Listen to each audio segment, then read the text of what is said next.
Hello दोस्तों, आप सभी को नमस्कार। सुशील कुमार बोल रहा हूँ। अभी मैंने बीए प्रोग्राम सेमेस्टर 1 का जो है इकोनॉमिक्स का असाइनमेंट जो आया हुआ है, फर्स्ट सेमेस्टर का इकोनॉमिक्स का असाइनमेंट, उसके असाइनमेंट में 4 क्वेश्चन दिए हुए हैं। बट आपको 4 क्वेश्चन में से कोई सी भी 2 ऐसे करने जो आपको बेस्ट आते हों। तो इसलिए मैंने ये असाइनमेंट जो देखा और उसके बाद मैंने इसके आंसर्स अपलोड किए हैं। बट आंसर्स में थोड़ा सा आपको प्रॉब्लम होगा, इसलिए मैंने ऑडियो बना ली है ताकि आपको जो है वो प्रॉब्लम भी ना आए और आपको आसानी से जो है वो असाइनमेंट को सॉल्व करने के हिंट्स मिल जाए। मैं ये नहीं बोल रहा कि प्रॉपर आंसर है, आपको थोड़ा सा देखना पड़ेगा। आप सोचो कि गधे भैंस की तरह जो है वही टीप दिया, वैसा नहीं करना है, ठीक है।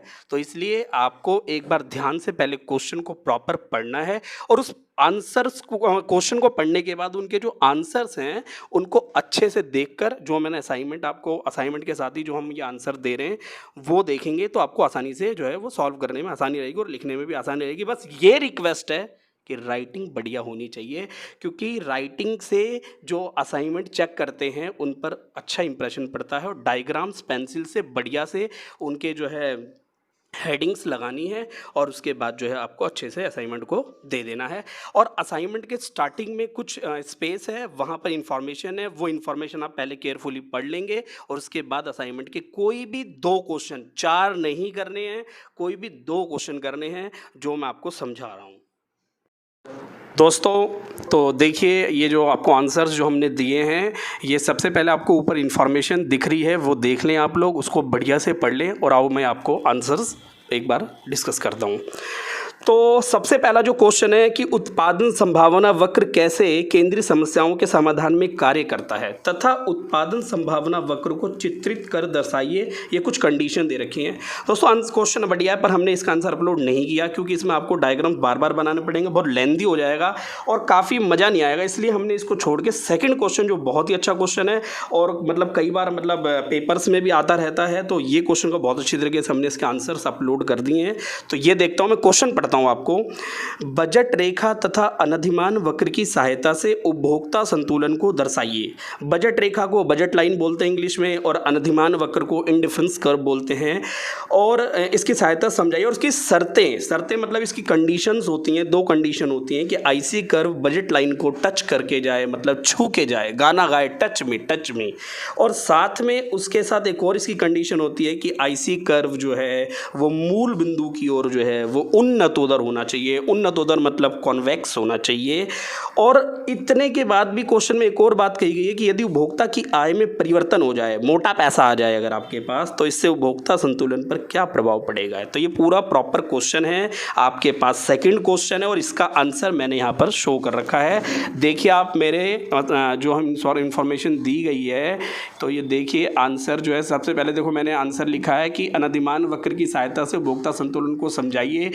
मतलब ये मेरे पास नोट्स पड़े थे मेनली और उस नोट्स में से अब मेरे पास टाइम नहीं था, आपको बताया कि लैक ऑफ टाइम है और इस शॉर्टेस्ट टाइम में जो है ना, मैंने फिर भी आपको कोशिश की कि आज में जल्दी से अपलोड कर दें क्योंकि फिर आप तक ही आसानी रहे आपको। तो देखिए ये क्वेश्चन है, ऊपर मेरे नोट्स का क्वेश्चन है ये, तो आप नोट्स के क्वेश्चन को ना देखें, आप असाइनमेंट के क्वेश्चन को देखें और आंसर चालू करें जहाँ से मेरा आंसर शो कर रखा है कि उपभोक्ता संतुलन का अर्थ। सबसे पहले एक विवेकशील उपभोक्ता सदैव अपनी सीमित आय से अधिकतम संतुष्टि चाहता है। वही कॉमन सी बात है, पैसा दुनिया के पास कम है, हर बंदे पे पैसा कम है। वैसे भी लॉकडाउन लगा, बंदों पे दर्द ज़्यादा है, तो जब पैसा कम है लेकिन फिर भी पैसा कम है भाई, अपनी कुछ वांट्स तो पूरी करनी है ना।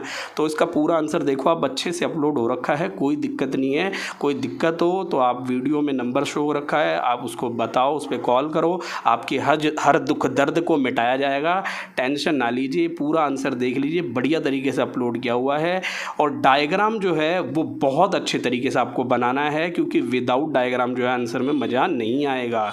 तो ये सेकंड क्वेश्चन जो आपको बताया गया था, वैसे तो आपको 2 ही करने हैं, तो मैंने फर्स्ट नहीं किया था, आपको सेकंड करके बताया है और वो देख लीजिए। अभी सेकंड क्वेश्चन पूरा कंप्लीट हो गया दोस्तों। तो दोस्तों अभी आपको मैंने सेकंड क्वेश्चन जो पूरा पढ़ के समझाया था, देखो मैंने फर्स्ट भी आपको पहले पढ़ा है, पर फर्स्ट आपको करना नहीं है, हमने अपलोड जो आंसर किया है वो सेकंड का किया है। तो सेकंड एक क्वेश्चन हो गया आपका। अब मैं आपको थर्ड क्वेश्चन का आंसर बता रहा हूँ। थर्ड क्वेश्चन पहले मैं एक बार आपको पढ़ देता हूँ कि पूर्ण प्रतियोगिता बाजार की मान्यताएं बताइए तथा अल्पकालीन व दीर्घकालीन संतुलन स्तर के निर्धारण को समझाइए। इस बाजार में साधन के बंटवारे को बताइए। तो दोस्तों सबसे पहले मैंने जो आंसर अपलोड किया उसमें पूर्ण प्रतियोगिता बाजार यानी पीसीएम की भूमिका बनाइए। भूमिका में उसकी विशेषताएं डाल दी हैं। तो आइए देखें, ये विशेषताएं सारी दोस्तों देखो बड़े ध्यान से, सारी विशेषताएं बढ़िया तरीके से लिखी हुई हैं। आपने 12th में पढ़ी हुई हैं, ग्रेजुएशन फर्स्ट ईयर में आपको मौका नहीं मिला पढ़ने का, इसलिए आप नहीं पढ़ पाए। तो ये था, आपको पहले विशेषता बताई। फिर अब उसके बाद क्वेश्चन ने जो पूछा है कि पूर्ण प्रतियोगिता बाजार की मान्यताएं बताइए, किसमें, शॉर्ट टर्म में और लॉन्ग टर्म यानी अल्पकाल में और दीर्घकाल में। तो देखो अल्पकाल और दीर्घकाल के लिए तो क्वेश्चन ही आ गया दोबारा से, मतलब वहीं पर ही क्वेश्चन है। आप ये ना लिखें, जो अभी ये इन्फॉर्मेशन है ये पूरी ना लिखें। ये तो मैंने क्वेश्चन एक्चुअली मेरे नोट से मैंने ये सारा लगाया हुआ है ना, तो इसलिए ये यहाँ से देखिए दोस्तों, ये सारी मान्यताएँ लिखी हुई हैं ना, ये पूरी मान्यताएँ आपको अच्छी, ये देखो एक बार दोबारा बताता हूँ, ये देखो ये पूरी मान्यताएँ जो है ना, पूर्ण प्रतियोगिता बाजार में फर्म का अल्पकालीन संतुलन, सारी मान्यताएँ बढ़िया तरीके से एक्सप्लेन कर रखी है मैंने।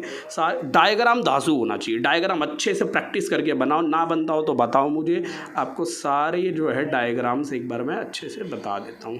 ये सारे डायग्राम्स हैं, सारे देखो आप बढ़िया से, बिल्कुल डायग्राम्स, ठीक है दोस्तों। देखो आराम से सारे ये है इन्फॉर्मेशन, ठीक है।